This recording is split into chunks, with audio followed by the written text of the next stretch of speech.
Saludo a los participantes de la Maestría de Derecho Penal y Procesal Penal. Hoy vamos a desarrollar la unidad Constitución, Ius Puniendi, Bienes Jurídicos e Interpretación Constitucional. Nosotros nos preguntamos, ¿qué es la Constitución y cuál es la relación con el Ius Puniendi? La Constitución es un ordenamiento jurídico que cimienta lo que es el Estado, sus instituciones y el conjunto de derechos y garantías de un país determinado. Ahora, ¿y qué es el Ius Puniendi? ¿Qué relación tiene con la Constitución? El Ius Puniendi es la fuerza, es la representación del Estado en la aplicación del castigo o de una pena determinada. ¿Qué significa esto?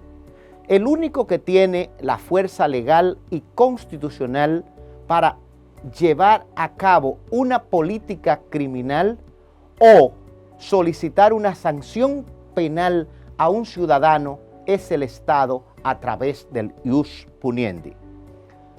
La Constitución, en ese sentido, tiene una función ordenadora y es que ningún poder del Estado, ningún ciudadano, de manera horizontal o vertical, puede realizar su obrar fuera de lo que es la Constitución de la República. Esto significa que todas las leyes adjetivas, resoluciones y ordenanzas deben de estar bajo el imperio, bajo la tutela de la ley de leyes, la Constitución.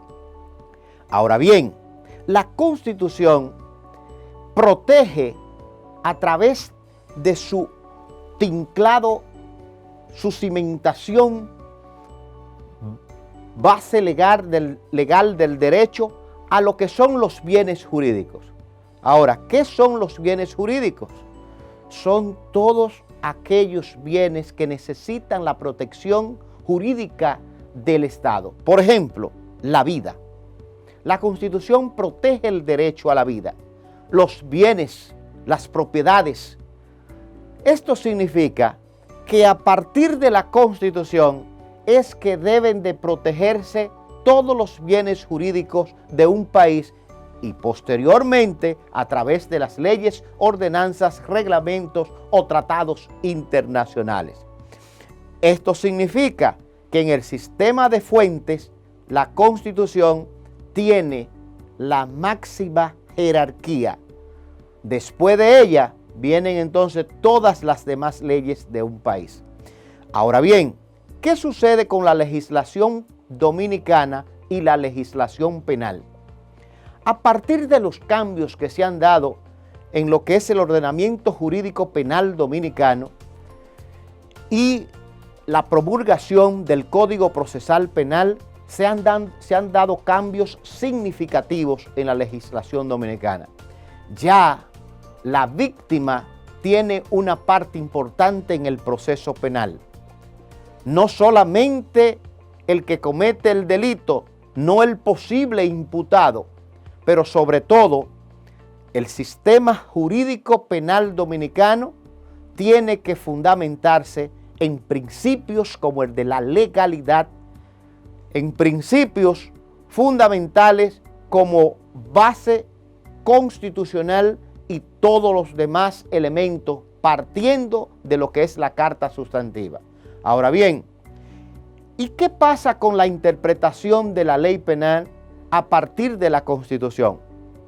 Cuando quiero interpretar una ley, tengo que partir de si choca o no con la Constitución, si deviene en inconstitucional, si es nula.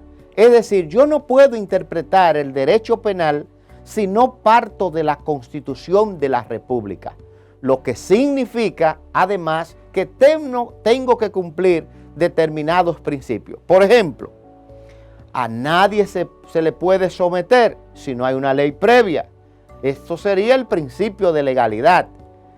No puede atribuírsele No se le puede dictar una pena a una persona que no vaya en proporcionalidad con el daño, con el bien jurídico que ha afectado. Esto significa, valga la redundancia, que la Constitución, como decíamos al principio, es la que garantiza a través de sus actores del sistema jurídico los bienes a proteger en un derecho penal dominicano. Ahora bien, para poder garantizar estos derechos, tiene que darse una relación entre lo que es el proceso, la pena, los derechos y las garantías.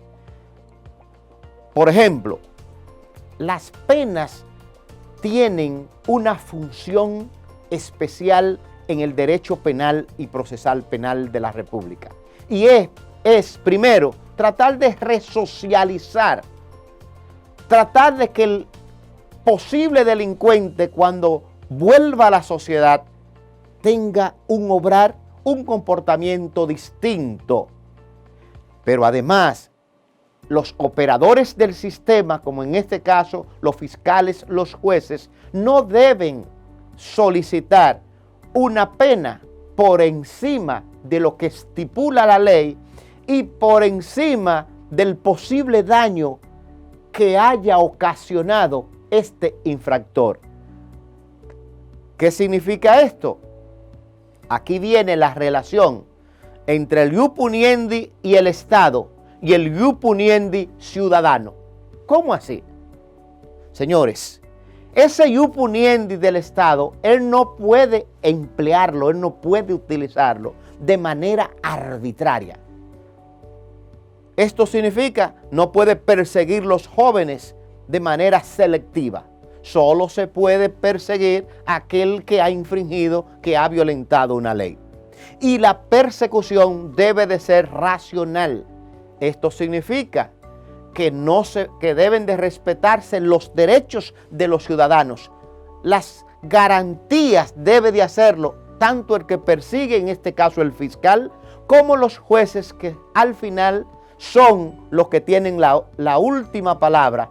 Pero este ius puniendi tiene que ser en base al respeto a la Constitución y el respeto al principio de legalidad. Ahora bien, ¿cuál es la relación entre los derechos y la Constitución? Señores, sin Constitución no podemos hablar de derechos, a pesar de que en la época del derecho natural se hablaba que no se necesitaba una Constitución. No. Nuestra Carta Magna establece una serie de derechos desde la vida hasta los derechos difusos y colectivos, donde el pueblo puede demandar, donde el pueblo se siente agredido, lo puede hacer incluso a través de una asociación, a través de una comunidad. Es decir, que es en la Constitución donde están estipulados los derechos, pero donde están las principales garantías para el ejercicio de los mismos, como sería el habeas corpus, el habeas data, pero más que todo esto, también el amparo y los derechos de acceso a la justicia de todos los ciudadanos. El acusado en el proceso penal debe de estar resguardado de estas garantías. Muchas personas consideran que porque ya es un acusado, pierde los derechos. No, hoy día, a través del juez de la ejecución de la pena, a través de lo que es la tutela de los derechos fundamentales, ese acusado deben de garantizársele todos sus derechos, como es comunicarse con sus familiares, es que esté en un lugar digno. Pero más que eso, señores, ¿qué es lo que ha perdido? La libertad. No ha perdido una serie de derechos que a veces el pueblo considera que no se les respetan o que debe de castigarse aún mayor. Ahora bien, este que es sometido a la justicia, este señor, esta señora, tiene un principio cardinal en las garantías, y es la presunción de inocencia. A nadie se le puede culpar. A veces la sociedad culpa a alguien porque lo mencionan en las redes, pero lo someten, aún sometiendo a un ciudadano, mientras no sea condenado y esta condena sea irrevocable, es decir, que ya no haya forma de atacarla. Esta persona es inocente y ese es un principio fundamental.